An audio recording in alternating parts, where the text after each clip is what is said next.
Hola, ¿qué tal? Muy buen día. Me da muchísimo gusto saludarles en este nuevo episodio, en donde vamos a platicar acerca de temas muy básicos, pero muy importantes, y que aparte me los han estado pidiendo mucho. Todas aquellas personas que desean iniciar el estudio en el campo del derecho, otras personas que desean hacer un repaso de todos estos temas, y también aquellas que todavía no deciden qué campo de estudio van a elegir. Entonces vamos a platicar de la historia del derecho y de las acepciones del derecho. Decía Cicerón a sus discípulos en el siglo I a.C. que la historia es la maestra de la vida. Él comentaba esta frase con el objetivo de formar en sus estudiantes un carácter práctico y realista. Por su parte, el filósofo Voltaire, en el siglo XVIII, él fue una figura muy importante de la Ilustración en Francia, decía que la historia era el relato de los hechos que se tienen como verdaderos, al contrario de la fábula, que es un relato de los hechos que se tienen por falsos. Es muy importante tener en cuenta algunos puntos. En primer lugar, que la historia es una disciplina netamente humana, solo interesada en la acción del hombre. En segundo, que los hechos históricos deben ser analizados dentro de su propio ambiente histórico, lo cual quiere decir que el historiador debe interpretar y valorar los acontecimientos que está historiando conforme a los esquemas de ese tiempo histórico, cuidándose de juzgar conforme a los esquemas del presente que él está viviendo, con el fin de no caer en el dogmatismo.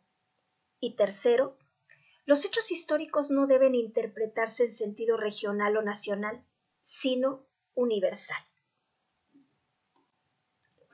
Ahora vamos a definir qué es el derecho para posteriormente encontrar la correlación entre la historia y el derecho. El derecho es un orden que se expresa normativamente con el fin de regir a la sociedad y tiene como principal función permitir la vida organizada de un conglomerado humano que conduzca al progreso colectivo. En otras palabras, el derecho es una ordenación de la vida social, ya que todo cuanto existe requiere un orden y así también la vida del hombre en sociedad. El derecho debe estar inspirado en los principios de justicia y equidad. Sin ellos, la organización de la vida gregaria se dificulta. De ahí que desde tiempos ancestrales, los pueblos se han regido por esos principios. Es por ello que la historiografía del derecho nos ha hecho saber que, aun en las más remotas comunidades, ha sido necesario regir la vida social con base en principios practicados por el grupo. Se encuentren estos escritos o simplemente consagrados en hábitos o costumbres, que al recibir una conciencia popular de obligatoriedad devienen en verdaderas normas de derecho. Muchos ya sabemos que no todas las normas son propiamente jurídicas. Hay normas morales y normas del trato social que se interrelacionan con las normas jurídicas, pero no son tales. Por eso es necesario precisar los elementos definitorios del derecho para distinguirlo de las otras normas señaladas, sobre todo de la moral. Estos son, por ejemplo, primero, su carácter social, que se contrapone al carácter individual de la norma moral. Segundo, su bilateralidad, que se contrapone a la unilateralidad de la norma moral y que hace que frente a todo derecho haya una contrapartida que se llama obligación. Tercero, su certeza, que garantiza la seguridad jurídica. Siguiente, su permanencia, que se traduce en su tendencia a la estabilidad. Y por último, su coercibilidad o coercitividad, que es la facultad de hacer valer la norma por medio de la fuerza, esto es, la posibilidad de ejercer sanciones por parte de los órganos del Estado cuando la norma jurídica se contraviene. Según el autor Eduardo García Maynés, el derecho es un orden concreto y está instituido por los seres humanos para la realización de valores colectivos, cuyas normas, las cuales son integrantes de un sistema que regula la conducta de manera bilateral, coercible y externa, son cumplidas, por lo general, por los particulares. Y en caso de que no sea así, deberán ser aplicadas o impuestas por los órganos del poder público.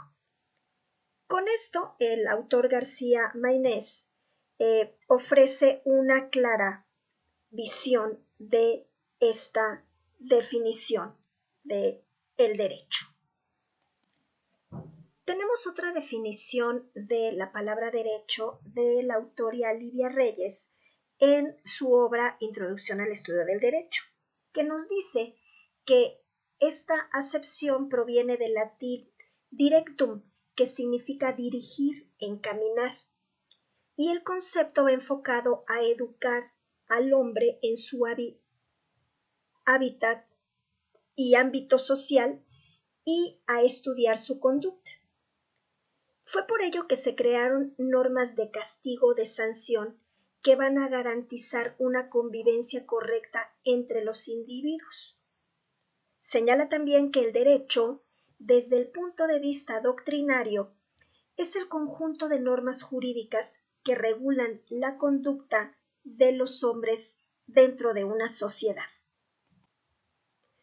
Por su parte, Hans Kelsen, en su obra Teoría pura del derecho, dice que el derecho es un sistema de normas, considerando desde el punto de vista estático que es solamente un sistema normativo y que dichas normas los hombres van a acatarlas o no, si conformes o inconformes.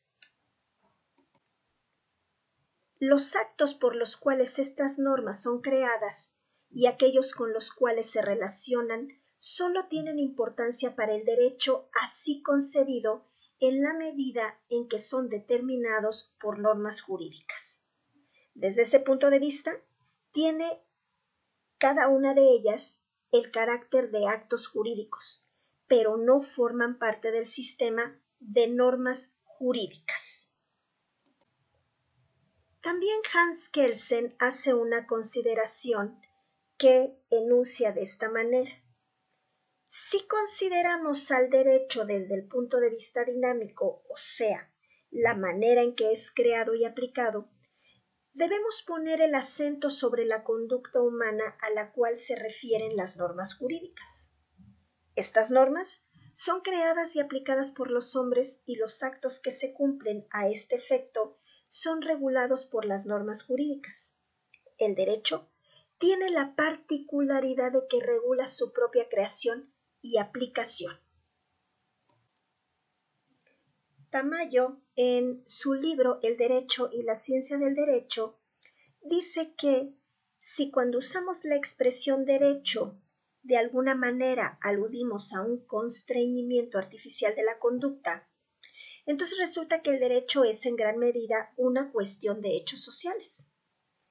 De esto se desprende que la identificación del derecho requiere de la identificación de los hechos sociales relevantes que producen o establecen la limitación de conductas. ¿De qué? De los hechos sociales que producen o establecen la conducta como obligatoria. Cárdenas, en su obra, que también se titula Introducción al Estudio del Derecho, dice que el derecho va a ser quien determinará qué conductas son aceptables y cuáles no. Ahora bien, cuando hacemos mención de las acepciones de la palabra derecho, se entiende que el derecho posee diversos significados. ¿Como cuáles? Como el derecho positivo, el derecho vigente, el derecho objetivo, subjetivo, real, personal, natural y el consuetudinario. A su vez, el derecho positivo y el derecho vigente se clasifica en derecho federal, estatal y municipal. Y vamos a explicar cada uno de ellos. El derecho positivo es el derecho en vigor, es el que se practica y que se aplica diariamente en los casos individuales que se presenten en la sociedad. El derecho vigente, por su parte, rige la conducta humana en un momento determinado y que no ha sido abrogado o derogado. La vigencia deriva siempre de una serie de supuestos, los cuales cambian con las diversas normas jurídicas. La diferencia entre estos es que el derecho positivo es aquel que se cumple por el grupo social y el derecho vigente es el conjunto de normas que en una determinada época y lugar el poder público ha considerado como obligatorias. Sin embargo, hay quienes consideran que el derecho positivo es aquel al que el Estado le ha dado fuerza obligatoria en un momento y lugar determinado, y el derecho vigente es el que tiene fuerza obligatoria en la actualidad, es decir, el que no ha sido derogado ni abrogado, y por lo tanto el derecho vigente es un derecho positivo, mientras que el derecho positivo puede ser o no ser vigente. Las normas derivan del derecho natural, mismas que tienen su origen en la naturaleza humana y no en la voluntad del legislador. Es representativa de la voluntad social y plasmada en normas positivas. El derecho natural es necesario, inmutable y objetivo. No depende de ninguna voluntad.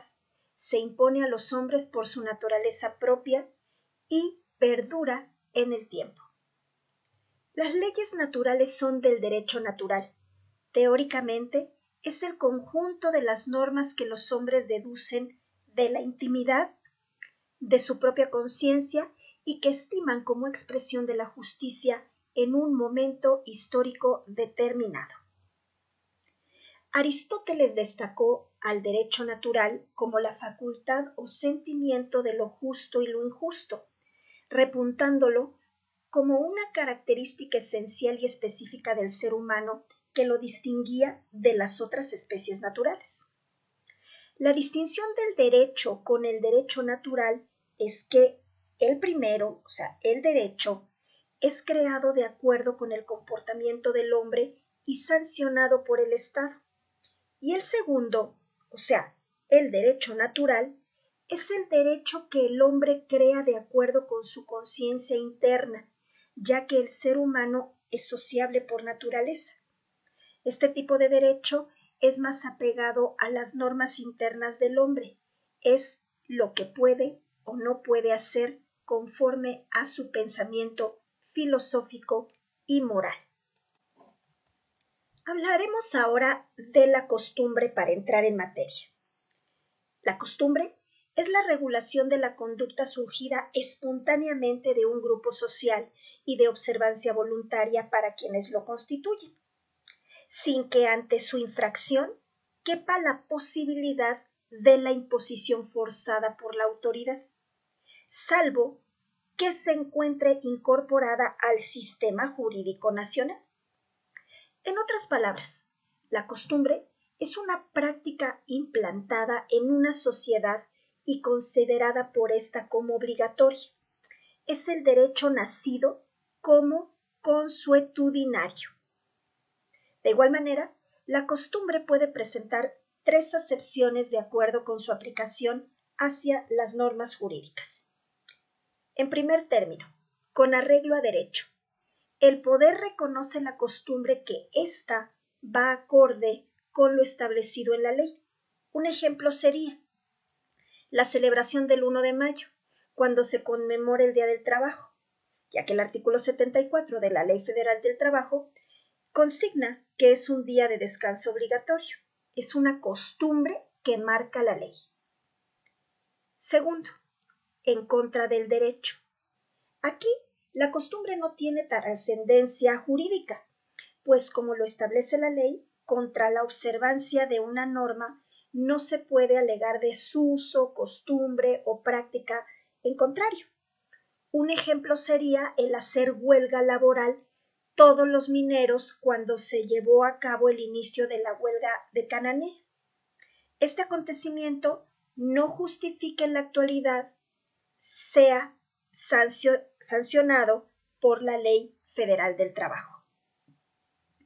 En tercero, por ejemplo, como forma supletoria de la ley.